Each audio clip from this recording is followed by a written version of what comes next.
It's a hard road to glory. It's like no road you've traveled before. The distance you've journeyed is marked off in years, and you've got to be ready for more. It's a rough road to glory. It can shake you and hurt you inside. Many have stumbled in sight of the goal with souvenir scars from the ride. But you knew you could take the pain, 'cause something inside you kept destiny's firelight burning in your brain. There's no easy way you could think of to play out the part you had to choose. You just couldn't stand to lose.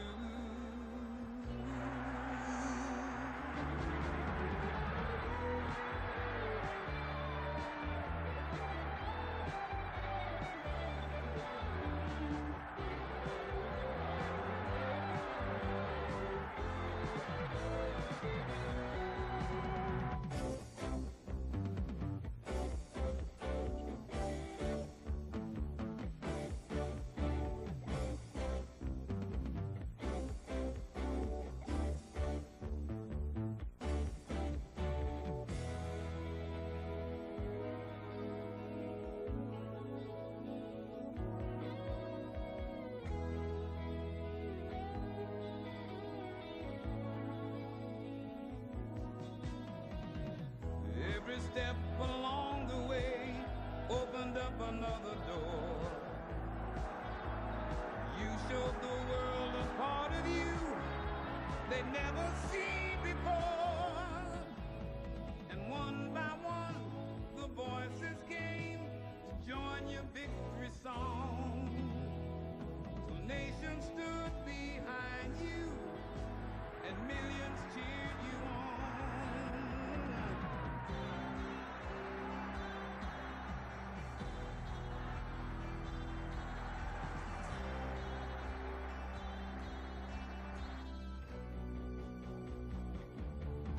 It's been a hard road to glory, and you fought every step of the way. You knew if you just kept your eyes on the road, someday that heartbreak would pay. It's a hard road to glory, yeah. It's been a hard road to glory.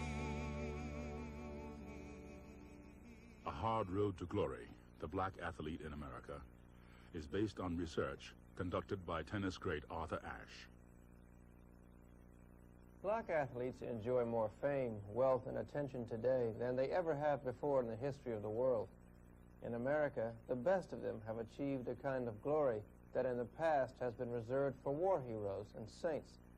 This kind of adulation has brought good and bad, but it wasn't long ago in 20th century America that a black man who defeated a white in a fair contest could honestly fear for his life. That was much the way it was in 1908, when one man changed the course of history. All of the athletes pictured here changed America. They affected their society far more than many who labored in more serious occupations than the playing of games. They not only traveled the hard road to glory, they built it. But the man who single-handedly changed forever the way white America viewed the black man was the most unlikely hero of all. His name was Jack Johnson. Before Jack Johnson, the black man was presumed to be physically and emotionally inferior to the white. A black man was incapable of laying fair claim to the title of heavyweight champion of the world, so it was thought. Any victory brought scorn, and many victories brought bloodshed. After Jack Johnson, the theories all had to be revised. He was simply the best in the world, and his decisive wins fueled some of the worst racial bloodletting of the century. By 1903, Jack was already making his place in history. In that year, the popular heavyweight champion, Jim Jeffries, declared, "I will not fight a Negro. Now mind, I am not shrinking from this match because I am afraid of Jack Johnson." Jack decided his place was where Jim Jeffries stood as champion of the world. His quarry spotted, Jack began to stalk. "I am the only man in the world," Johnson said in the public statement, "fit to make Jeffries extend himself to the limit. The champion knows this, and accordingly sidesteps with that time-worn, old, cowardly, four flushes standby, the color line." Soon after Jack made this incredible statement, Jeffries retired, citing a lack of competition.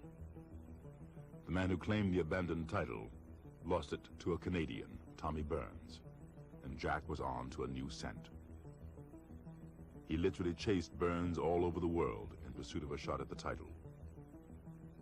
Burns avoided Jack in Australia, England, and France before he finally gave in and agreed to fight on December 26, 1908. Few whites believed Jack could win. Jack Johnson battered Tommy Burns into oblivion. But the pause didn't last long. Jim Jeffries was still alive, so the white press simply concluded that if Burns wasn't the best, Jeffries was. The former champion agreed to fight. The hunter and his quarry came face to face at last. The contest was more than a simple game between gentlemen. Jack Johnson, like each of the greats who walked through the doors he opened, understood the importance. It wasn't just the championship that was at stake, he admitted later. It was honor, his own and that of his race. Jack Johnson was brash, offensive, even lawless. 4 months prior to the Jeffries fight, he was in jail on a charge of beating up another black man in a saloon. Johnson seemed to have a taste for white women. Most of the huge audience wanted to see Jim Jeffries put Jack Johnson in his place violently. On a July day in 1910, there was violence in the ring. And when it was over, there was violence on the streets. The final tally listed 13 dead and hundreds wounded. All this spawned by the Johnson-Jeffries fight. Municipal leaders in the nation's largest cities banned the showing of the fight films. Jack Johnson, a black man, was the best fighter on earth. "I could never have whipped Jack Johnson at my best," Jeffries later admitted. "I couldn't have hit him. No, I couldn't have reached him in 1,000 years." No one ever again expected a black athlete to lose simply because he was black. Later heroes, Joe Louis in particular, would take great care not to be cast in Jack Johnson's shadow. But later heroes would have a chance to prove themselves in part because Jack Johnson, the relentless hunter, proved himself to be the best. Jack Johnson's fight against Jim Jeffries was the turning point on the black athlete's hard road to glory. But he wasn't the first great black American athlete. Had he been born with the exact same abilities 50 years earlier, or 100, or 150, or 200, he could have been an awe-inspiring athlete, but he almost certainly could not have been a world champion. Blacks are still making inroads today into sports that have never seen black participation before. Debbie Thomas is a world champion figure skater and a favorite in the upcoming Olympics. It's a sign of how far American society has come since the days of Jack Johnson that Debbie Thomas can say she never thought much about breaking the ice for blacks in her sport until the press began asking her about it. The same traits that have made her a great athlete were developed and cultivated in the culture of her ancestors. The seed of a people's athletic greatness was planted long ago in that fertile soil where the hard road began.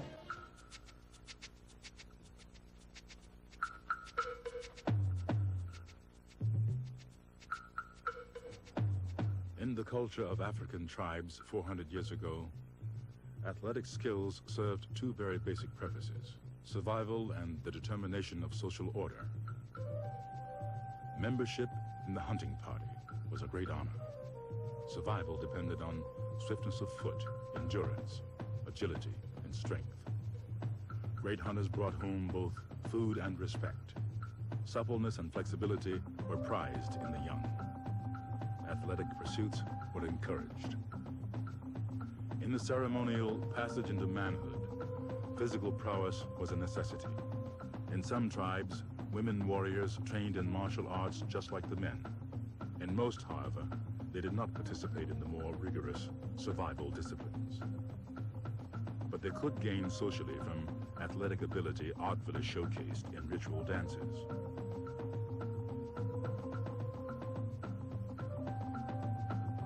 Survival and respect through athletic ability. For the black man and woman sold into sudden, overwhelming hardship and denied cultural interchange, it will be a continuing path. The white man's athletic contests, by definition, regarded only results, and so sports would become the only avenue to respectability consistently open to an outcast minority.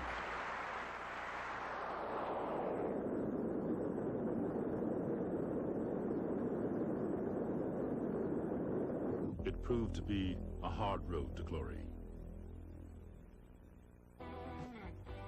Long before Jack Johnson, there were great black athletes in America. Even in slavery, there were those who sought survival and a degree of social mobility by traveling the hard road of athletic prowess. Not many found either one, but enough of them had enough success to keep their hopes and dreams alive. Many had names and stories that have long since faded into legend and folklore, and then have been lost altogether. But some remain with us. An American named Tom Molyneux fought for the World Heavyweight Championship 100 years before Jack Johnson's triumph. But in 1810, a black man could not conquer a white in a championship match. No rules of boxing were quite as important as that one. Tom Molyneux began his athletic career the way thousands of unknown black men did, from the time the first slaves left African shores until the American Civil War. He fought in no-holds-barred, bare-knuckle brawls, while his master laid wagers on his victory. In 1800, near Richmond, Virginia, Algernon Molyneux bet a huge sum on Tom in a fight against a much bigger opponent named Black Abe.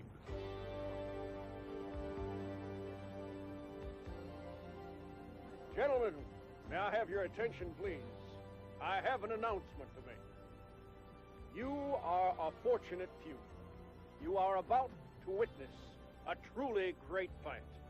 At least from Tom Molyneux here. You will see this man fight like he has never fought before, because I have promised him that if he wins, I will give him his freedom.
Nigga, the white man ain't gonna let you go. You're too dangerous. That's a lie.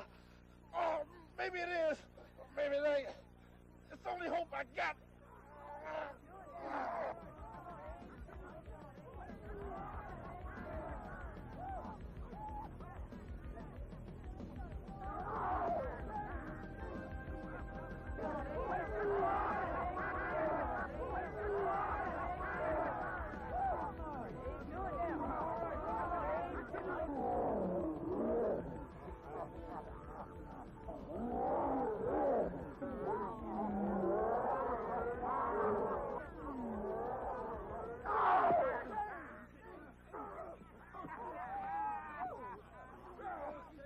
Tom had won his freedom.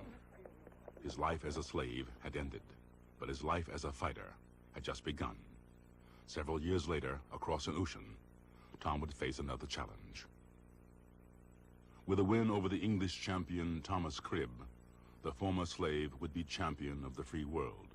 It was a heady thought, and represented one of the most amazing climbs from obscurity in sports history. Tom Molyneux had reeled off 8 consecutive victories over good British boxers in order to earn the right to face Cribb. The American black was the talk of England, and some 20,000 people showed up to see what was billed as a defense of race. Unlike the white champions to follow, Thomas Cribb drew no color line. He had fought another American black, freeborn Bill Richmond, only a few years before, and won. Richmond was in Molyneux's corner. The crowd was in Cribb's. It was the first boxing match ever billed as the fight of the century. 27 of the scheduled 44 rounds saw a bloody, bruising struggle, but it was fair. Then, in the 28th, Molyneux floored Cribb and knocked him unconscious. 30 seconds went by, and Molyneux exulted in his victory. His wildest dream had come true. Or had it? When Cribb couldn't get up, his assistants claimed Tom had fouled. They claimed Molyneux had been hiding weights in his hands. During the confusion created by the accusation, Cribb was allowed 2 minutes to recover, 4 times the period allowed by the rules. The fight continued, but Molyneux knew there would be no championship for a black man on this day. Molyneux and Cribb fought on for 16 more brutal rounds, until both men were drained and almost blind. Then Cribb was declared the winner. Afterward, the fight was deemed a classic. But the hopes and dreams of a black America buried in slavery were not easily doused. To quote Jesse Owens, "One dream come true, one glimpse of the world as it can be, is all it takes to dissolve the nightmare." Folks at home in Richmond knew of Molyneux's glories. They had seen Negro uprisings and had seen good men hanged. The path of athletic prowess promised freedom with dignity, survival, and social mobility. A jockey named Monkey Simon was another who kept the embers of hope alive. 50 years before the proclamation that made slaves free, this diminutive athlete caused a sensation. Like Molyneux, Simon earned white society too much money for them to take him lightly. His fame was ensured by his winning record, but the stories about his doings off the track gave him a star quality in the eyes of his people. Hey, you brushing that horse or tanning that hide? You talking to me, white man? I most assuredly am talking to you, and you would do well to pay attention to what I have to say. Now, I've heard stories which come from my jockeys, and which I have no reason to doubt, that your tactics astride a racehorse are not always altogether honorable. Monkey, you try my patience. I know you have a job to do, and you do it well. I only wish more of my soldiers could uphold their duties half as well as you uphold yours. But by heavens, I want none of your monkey shines against my horse and drivers today. I have a large sum of money on superior horse flesh, and I want a fair race. Now, when my horse starts to pass you, don't you dare spit tobacco juice in his eyes, or in the eyes of my jockey. Understand? General, I've rid against many of your nags, but none ever got close enough to catch my spit.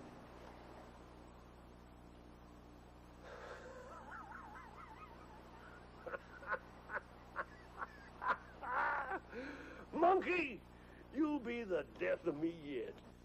I don't think so, General, but I may empty your pockets a bit. That you already have done. And somehow I don't doubt that you'll do it again today. And of course, Monkey Simon did. Horse racing was a sport of the age, and almost every sizable southern community had its own track. This pasture was the racing site for Natchez, Mississippi. Attendance during the pre-Civil War period was integrated. Blacks and whites, slaves and freemen mingled together, enjoying the same pleasures. On weeknights, when the crowds were thinner, blacks would bring their own horses, bragnags they were called, to race against any and all comers. Word of Monkey Simon's success encouraged the black culture to bet heavily on a future in sports. We know all this because a free mulatto barber who lived in this house over 100 years ago kept a diary of day-to-day life. William Johnson, now known as the Barber of Natchez, was the first writer of Black American sports history. By Johnson's time, America's dark ages were drawing to a close. The nation was ready for a civil war that would end slavery forever. And for the first universally recognized great black American athlete, a jockey named Isaac Murphy. In 1884, when the memories of the 38,000 black soldiers who died in the Civil War had begun to fade, and most newly freed black Americans were struggling to survive in an extremely difficult Reconstruction period, when a dollar could feed a family, Isaac Murphy was earning more than $20,000 a year as a jockey. In 1884, Murphy captured 6 major races: the Latonia Cup, the Latonia Derby, the American Derby, the Kentucky Oaks, the Clark Handicap, and the Kentucky Derby. And he did it on 4 different horses. In 1890, Murphy became the first jockey to win 2 Kentucky Derbies. Black jockeys were the norm in these days, and they were considered superior as a group to their white counterparts. Whether this theory is true or not, Isaac Murphy's talents on horseback were arguably the best the world has ever seen. The Louisville Courier-Journal on May 15, 1891, chronicles an example of Isaac Murphy's skill that still defies the imagination. A horse owner named Jack Chin asked the jockey to ride a horse named Ban Fox against a proven champion named Bankrupt at a time when Bankrupt was sweeping every race. Chin asked Murphy if he thought he could beat Bankrupt in the race the next day. What can your horse do the distance in? Ban Fox? Ban Fox can run the 3/4 in 1:14.5 seconds. That's not a great speed. But if Van Fox can do it in 1:14.5, I can win, because Bankrupt can't. I've been watching Bankrupt closely, and I believe if you had him off, he's a quitter. The day of the race, I took Murphy out and gave him instructions. He was to make the first quarter in 24.5 seconds, the half in 49 seconds, and the 3/4 in 1:14.5. Right from the start, Bankrupt and Ban Fox were ahead of the field. As Ban Fox passed under the quarter, I looked at my watch. It was exactly 24.5 seconds. At the half, Bankrupt was still well in front, and that black machine on Ban Fox was sitting like a log. I glanced at my watch. It was just 49 seconds to the dot.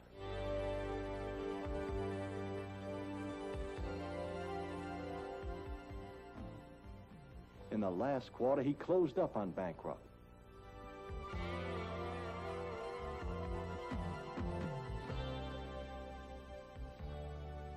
Passed him.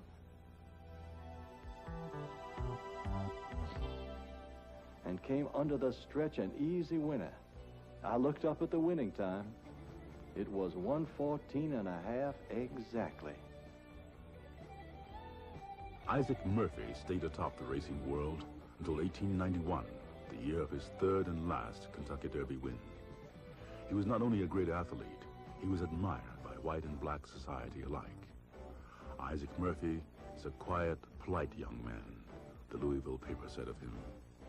He never made a bet in his life, never swore, and never was caught telling a lie. His integrity and honor are the pride of the turf, and many of the best horsemen pronounce him the greatest jockey that ever mounted a horse. Though other great jockeys followed, including Willie Sims, Soup Perkins, Jimmy Winkfield, and Jimmy Lee, the predominance of the black jockey faded. Organized labor and new northern racetracks worked to shut out black riders. So the next black champions rose to prominence in big city sports with more open doors, bicycle racing and boxing. Athletics had now been firmly established as a road to success, and Black America was ready to take what was offered, and then some.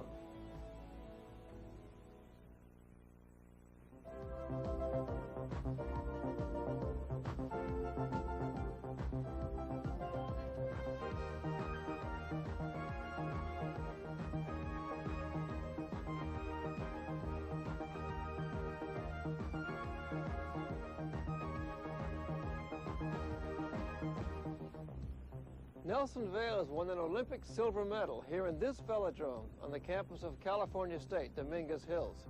He's one of the first world-class American cyclists in a long, long time. But he's not the first. A handful of people who watched Nelson win here in Los Angeles remember another Black American, one who was the best in 1899. In winning races, the man they called Major Taylor did more than just bring home gold medals. He ushered in a new era for black athletes. The Major took a brick out of the dam and opened a stream of Black American victories. Before him, there were hundreds of years of vain hopes. Within a dozen years of Taylor's first world racing title, blacks had owned 2 other world championships and a world record. Racism was simply not strong enough to stand before his talent or his integrity. At the turn of the century, bicycle racing was at the peak of its popularity. It was the fastest, most dangerous sport on earth. And against the best competition and the worst odds, Major Taylor was very nearly unbeatable. He was the nation's best sprint cyclist for 3 straight years, beginning in 1898. In 1899, he won 2 world titles. This track record was made possible through a tremendous ability to get himself out of the jams his white competition worked so hard to get him into. Taylor's first professional experience on a bicycle was as a trick rider, and he saved a few tricks for riders who tried to pocket him or cut him off. But things grew worse instead of better. Taylor's religious and moral convictions kept him from racing on Sundays or in cities with discriminatory policies. For this, he was heavily fined and threatened with expulsion. The number of dangerous, high-speed clashes increased. Taylor had had enough. He quit the circuit. Major Taylor's daughter, Sidney Taylor Brown. I'm very sure that his faith in God is what brought him through many things. My father had very serious falls, and he was subjected to a lot of things that could have cut him right down, but he had a lot of faith in God. A bicycle manufacturer paid Taylor's fine so he could race again. Some sports riders also came to Taylor's aid. If he can ride a bicycle, or a horse, or play baseball as well as a white man, why should he be denied the privilege of demonstrating his ability? Such sentiments, perhaps inspired as much by respect for his moral standards as by recognition of his ability, helped Major Taylor usher in the new century with his 3rd straight championship in 1900. He was respected all through his life. I know that. He was considered to be a very good role model for not only black children, black youngsters, but white too. And in our hometown, he was a sort of an idol. Everybody loved Major Taylor. The hope that this hard road was actually leading somewhere gained momentum.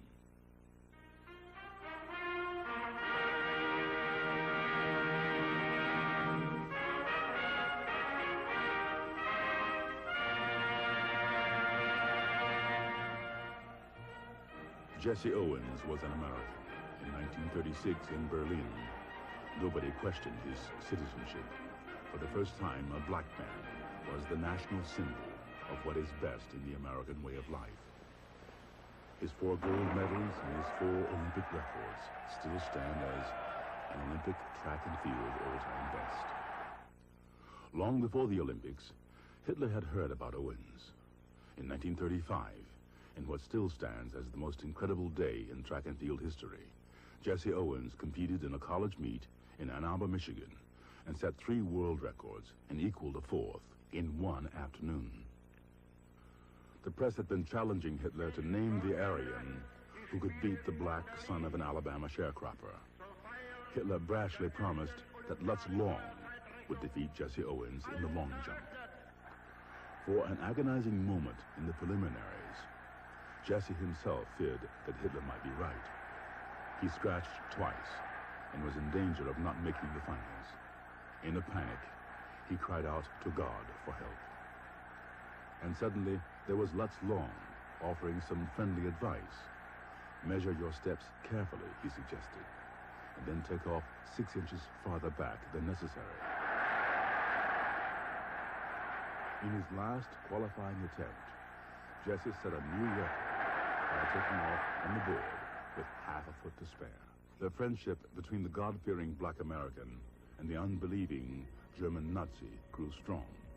In the finals, in which Long and Owens took turns setting records, they encouraged each other.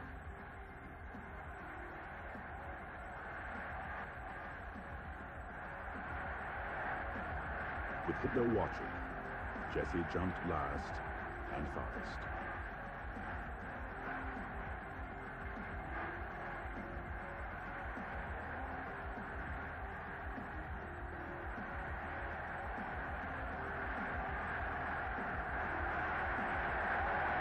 The Aryan was defeated. The 36 Olympics belonged to a black American athlete. Jesse Owens always gave Lutz Long credit. I loved Lutz Long, he said later. He may not have believed in God, but God believed in him. Jesse's wife, Ruth Owens, remembers. With the help of Lutz Long, with the broad jump, I'm sure that it made it a little easier for Jesse. I think that that was something that I'm sure Jesse really appreciated.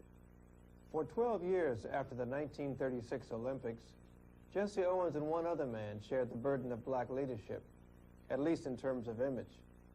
Jesse has had his critics, but no one can deny that when he was called upon, Jesse Owens represented the very best the human spirit had to offer the world, and the world knew it.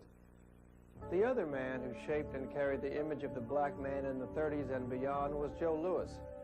Like Jesse, Joe rose from obscure beginnings to find himself the center of world attention. Like Jesse, Joe and his supposed arch-enemy would become close friends. Despite these two, 20th century America would continue to kick against the truth of racial equality.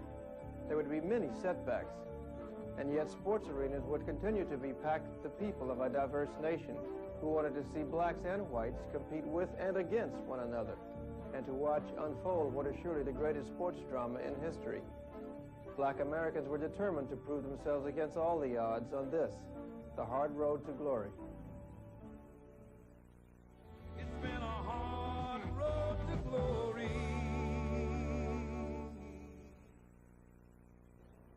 This ballpark represents part of a quiet revolution. This is Comiskey Park in Chicago, the home of the White Sox.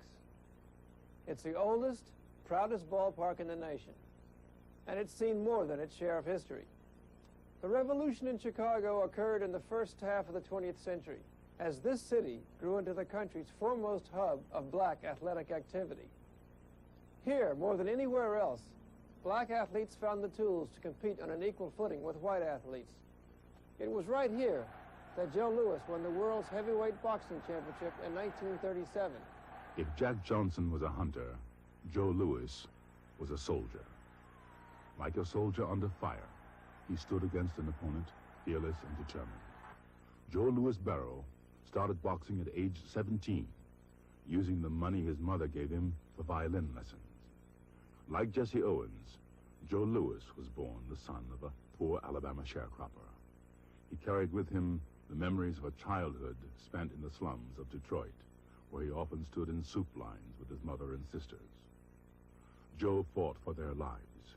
At age 20, he turned professional, moved to Chicago, and began piling up an incredible string of victories. For 2 years, with a fight a month, he was undefeated. Then, in June of 1936, the summer that Jesse Owens ran down Hitler's master race, Joe Louis was matched in one of the most important fights of his career, against the German, Max Schmeling. Joe had fought against fascism before, in a representative way. In 1935, he defeated Primo Canara, an Italian, at the time Mussolini's Italy invaded Ethiopia. It was a mismatch. Lewis expected the same of his bout with Schmeling, a 10-to-1 underdog against the Black American. It was Joe's downfall. The soldier's training regimen lacked vigor. He refused to believe he needed to work hard for Schmeling. After the first round, Joe's field generals told him to keep jabbing and not try a left hook for 3 or 4 rounds. For the first and last time, the soldier disobeyed. Schmeling's right hand ended Joe's winning streak. His lesson learned, Joe went on to win his next 11 fights, 10 by early knockouts, and earned the right to face the champion, James J. Braddock, in Comiskey Park. On June 22, 1937, Joe followed orders to the letter. It took 8 rounds. The soldier was the second black man in history to lay claim to the coveted title. Afterwards, the new heavyweight champion of the world had one thing to say to reporters: "Bring on Max Schmeling." The crowds that came out to congratulate Joe as he left the stadium had another boxer in mind. "We got another chance," they called as they offered congratulations. "Don't be another Jack Johnson." Joe wasn't. The soldier was careful, respectful, and respected. The first black athlete to be a hero for American children of all races. But the Nazis wanted Schmeling to wear the champion's belt. Germany was tearing up Europe, and word was spreading about Nazi atrocities. It was 1938, and the eyes of the world were once again focused on the black American who would test his athletic skills in a battle with great historic significance. As was the case with Jesse Owens and Lutz Long the year before, there was calm in the eye of the storm. Max Schmeling and Joe Louis had a mutual respect that grew into a lasting friendship. However, both men wanted very badly to win. The championship of the world was on the line, and with it, the national prestige, so important to the psychology of war. In a move out of character for him, Joe Louis predicted a first-round knockout, and his generals let him go after it from the opening bell. It was all over in 2 minutes and 4 seconds. The only man who had ever beaten Joe Louis Barrow in a professional fight couldn't make it to the first bell in a rematch. There were victory parties in black neighborhoods all over the country. Police had to move in Harlem and in Cleveland, but these were a far cry from the riots that accompanied Jack Johnson's victories over a white man 28 years earlier. Joe Louis, in a real sense, his victor said, all of us can be champion. He was the only guy that could legally fight white symbolism within the law and win. It took on emotional overtones and political overtones and psychological overtones, and yet he handled his power with a certain degree of grace and innocence, which was a factor in his penetrating the psychology of the rest of the nation. Joe Louis helped the cause of America in World War II. He helped Americans believe in themselves and in the rightness of racial equality. Always the good soldier, Joe enlisted in the Army in 1942. In his later years, which were marred by debts and even some drug problems, he came to doubt that he'd done much for American race relations. He came to doubt that America was living up to its promises. But Joe Louis always believed that anything is possible for those who are willing to fight hard and to fight fair. Joe's service to his country was above and beyond the call of duty. Along with Jesse Owens, Joe remained one of black America's 2 greatest sports heroes until 1947 and the appearance of a third, a man who would take on himself the destiny of those traveling the hard road.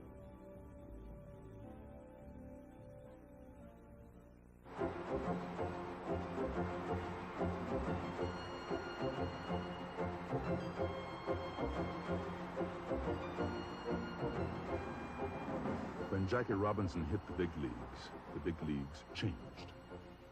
There was a new color, yes, but there was also a new style. With blacks came base running like the majors had never seen, speed and quickness, gamble and risk, a wide-open assault on the conservative patterns of the all-white baseball kingdom. Baseball would never be the same. The Jackie Robinson era came to fruition under the boughs of Branch Rickey. Rickey found a tough young ball player named Jackie Robinson and he sensed the time was right to integrate the Brooklyn Dodgers and with them all of baseball. He launched what was to become known as his noble experiment. For 2 years, on the field and off, Jackie acted as though the racial slurs leveled at him and his family didn't bother him. For 2 long seasons, Jackie was the picture of martyrdom. But it was not in the fiery and spirited nature of Robinson to humbly accept injustice. Jackie changed the world. In the late 40s and early 50s, with Jackie Robinson leading the way, the National Football and Basketball Leagues opened up. Though there would be new glories for black athletes, there would be new struggles as well. Admittance did not mean equality. Getting qualified blacks into decision-making management positions has proven to be another thing altogether. Now retired baseball great Reggie Jackson believes in the power of persistence, on and off the field. There's been a lot of conversation about a lot of rhetoric, really, from football, basketball, and baseball mostly.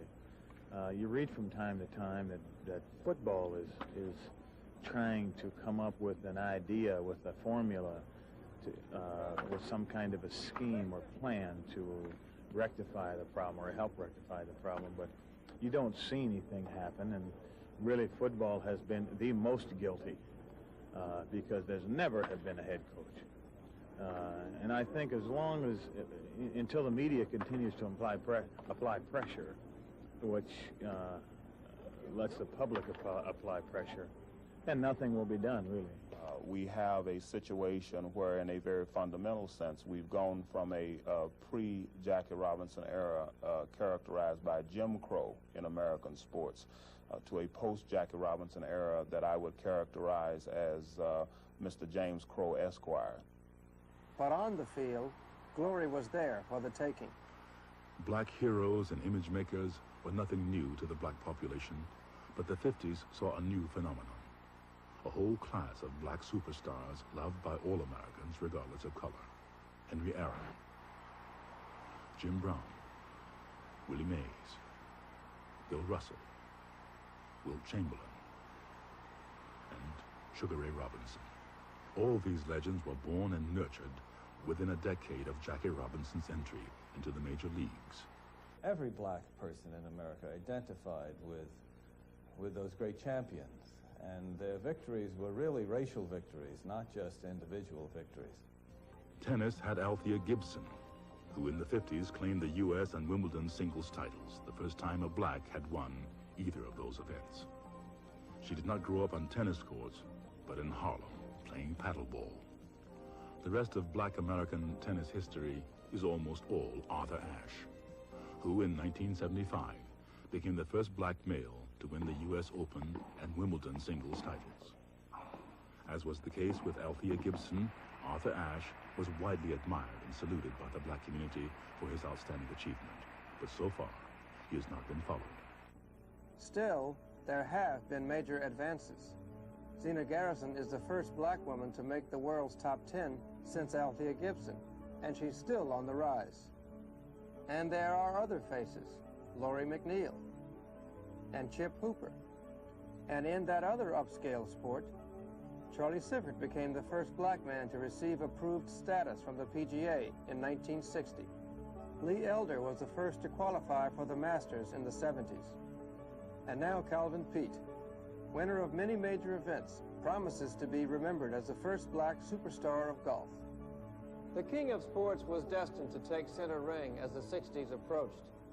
Once again, black American hopes and dreams would be pinned on a heavyweight champion who would not be well liked by many whites, but who was simply the best. In 1912, a black champion was jailed on charges related to his lifestyle. In 1968, another black champion was arrested on charges stemming from his beliefs. The differences between Jack Johnson and Cassius Clay meant all the world to the black community. This is the 5th Street Boxing Gym in Miami, where a young Cassius Clay worked out under the eye of Angelo Dundee. It was here that the story of Muhammad Ali began, a tale that would make the face of a black American athlete the most recognized in the world. It's been a hard road to glory.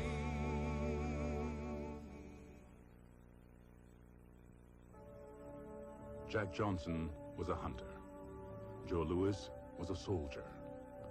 Muhammad Ali's identity rests in the title he earned 3 times, a champion. The list of role models that inspired him to greatness is not a surprising one. The retired champ remembers his heroes. I looked up to Sugar Ray Robinson, Joe Louis as boxers, and Jesse Owens and Jackie Robinson. They were my heroes.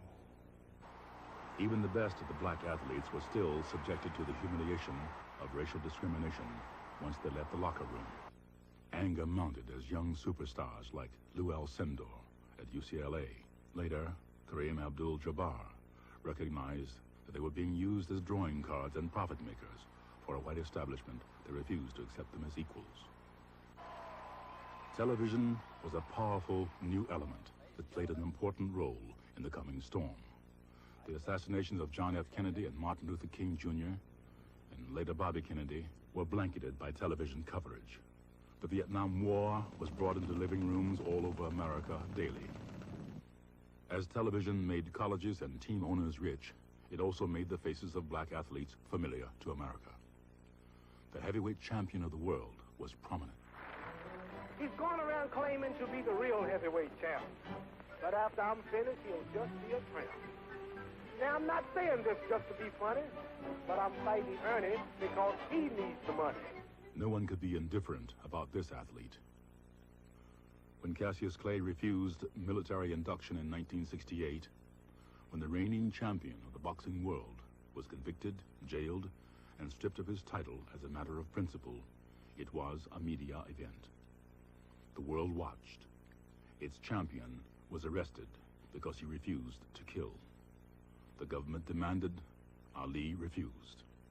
It was a simple stand, but it reminded black Americans that they had choices even when they were told they had none. It was a time for crusades, a boycott of the 1968 Olympics by black American athletes in protest of their own treatment, and of the decision to allow the segregated South African team into the Olympics would deal a critical blow to America's Olympic efforts. It would focus world attention on U.S. racial problems and perhaps force a change. In the end, South Africa did not participate, and there was no boycott, but there was controversy. The architect of the Olympic rebellion was Harry Edwards. We defined sport as what it has inevitably proven to be. It is an undeniable fact today that sport is political. Tommy Smith and John Carlos climaxed the Olympic rebellion on the victory stand with symbolically raised black-gloved fists as the U.S. national anthem played. Controversial, to say the least, but 20 years and several boycotts later, it can now be seen for what it was, a restrained, articulate gesture that made its point clearly and effectively without disrupting the games themselves. It was inevitable, really, that sports should serve as a battleground for larger issues concerning blacks in America. All along the hard road, sports had been much more than just games. They've been a road to somewhere, promising a sense of accomplishment, purpose, and even glory. When blacks finally became accepted as athletes, the next logical step was to try to broaden that base so that they could be accepted off the field as well. The 60s were a rude awakening to the fact that the next step needed to be taken. The 70s saw the change begin.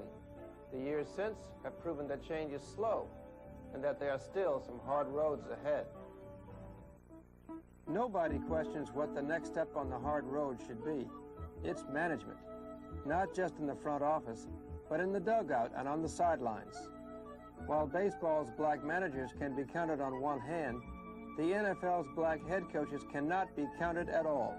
There have been none, even though the winningest coach in the history of college football is Grambling's Eddie Robinson. If 2 players, black and white, would play for Landry, would play for Schuler, would play for Ditka, or anybody else, they getting the same training. And if they want to coach, they should be able to coach. I know it's got to be a black coach sooner or later, but my feeling is this rests with management and owners. I think they are the people who, whenever they are ready, will decide that there will be a black coach in the league. Georgetown University's championship-winning coach, John Thompson. But I think people look at me as a basketball coach, and I certainly would hope that they think that I can administer this program. In order to be a basketball coach, there are a lot of things that a person has to be able to do, and I think that the perception of blacks and able to manage and able to do is just going to be answered as the result of an opportunity to be able to do. The thing that I always get a kick out of is the fact that particularly in the NFL and also in the NBA and also in the professional ranks, they always say that we can't find qualified black folks to be administrators, to be in these upper level positions. Well, based on the turnover that exists in those leagues, they can't find qualified whites either. So I think that it is extremely essential to give blacks that same opportunity to fail that they're provided with whites. Change takes time, but history shows that there must be improvement. We're going to break down these barriers of disallowing blacks and Hispanics to be coaches and managers, whether through negotiation, litigation, or demonstration. These barriers will come down because the time has come and people are putting forth the effort to remove those blemishes from the face of the sports.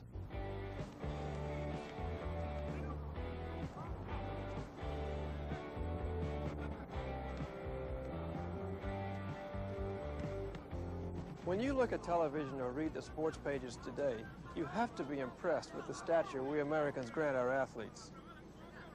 It's good to know that finally in America, the athletic glory of our sports heroes is not based on color or religion.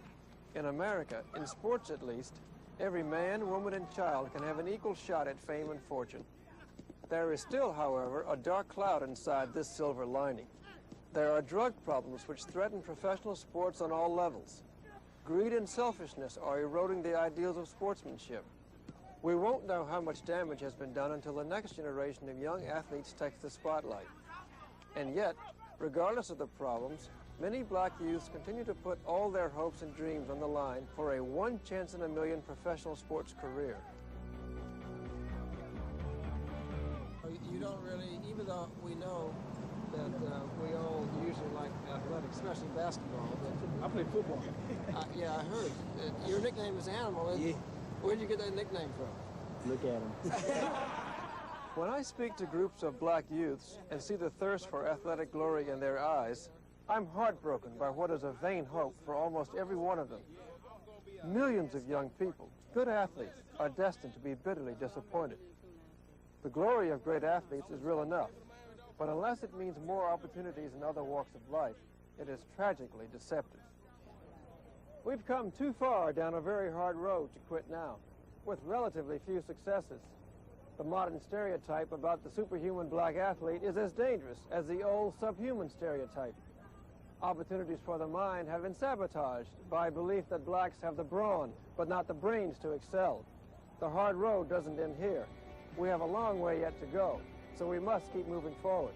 We owe it to those who have paid so dearly for our place in the sun. Time is a strange companion. In the warm womb of Africa, the black athlete was free to strive, to succeed, and to be rewarded.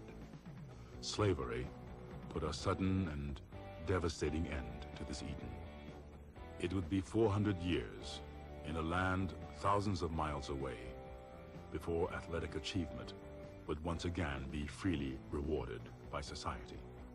In those years, time would be an enemy, something to be endured, and this tranquil moment would fade. In the darkest years, athletic ability held out a very small hope of survival and acceptance. Time crawled. Few died free. But the fight had begun. Pawns against would-be kings. Without access to education, physical strength was the only path to survival.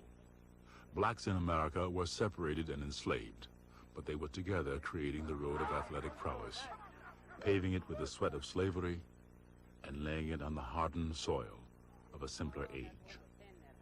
The lowest of men, with great athletic ability, could stand tall on that roadway, eye to eye with the highest. Though slow to spread from the athlete to his people, respect earned in sports was true respect, and it encouraged a people to hope and to dream. Those who were sure of their powers in sport were sure of themselves. The black athlete struck his blow for freedom and aimed it at a society that had long been sick with the cancer of a smug belief in racial superiority. It was hard medicine to take, and society got worse before it began to heal. But knowing the truth has forever set men free, and in freedom there is respect, and from respect grows opportunity, and with opportunity, anything, everything is possible.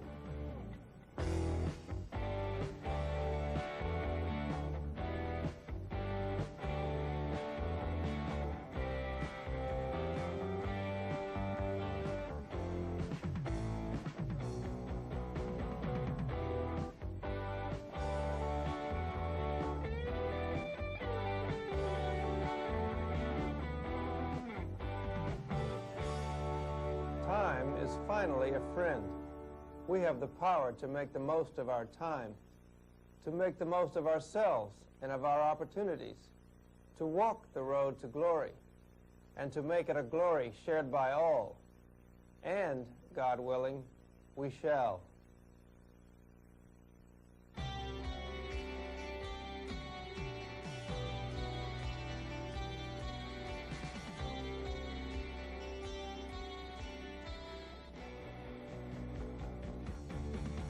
It's a hard road to glory.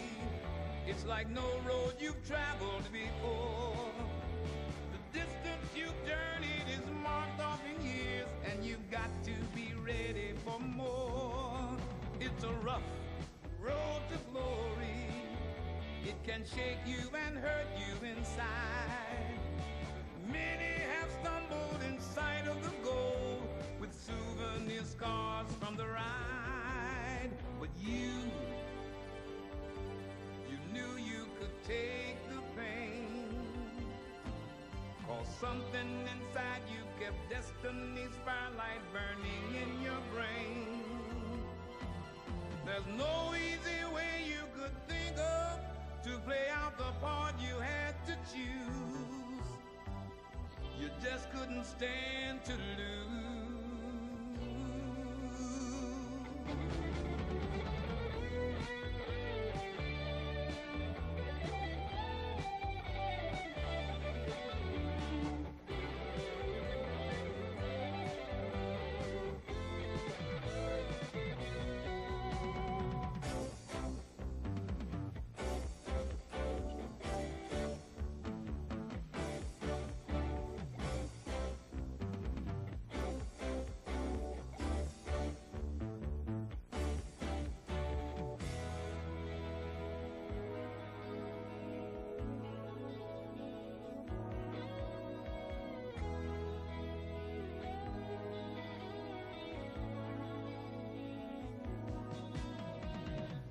Every step along the way opened up another door.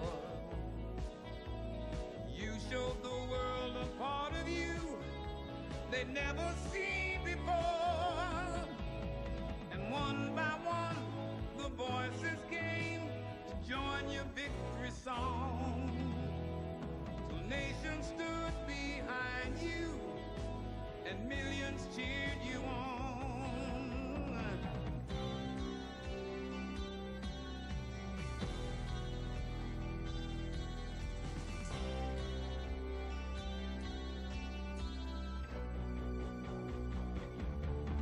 It's been a hard road to glory, and you fought every step of the way. You knew if you just kept your eyes on the road, someday that heartbreak would pay. It's a hard road to glory, yeah. It's been a hard road to glory.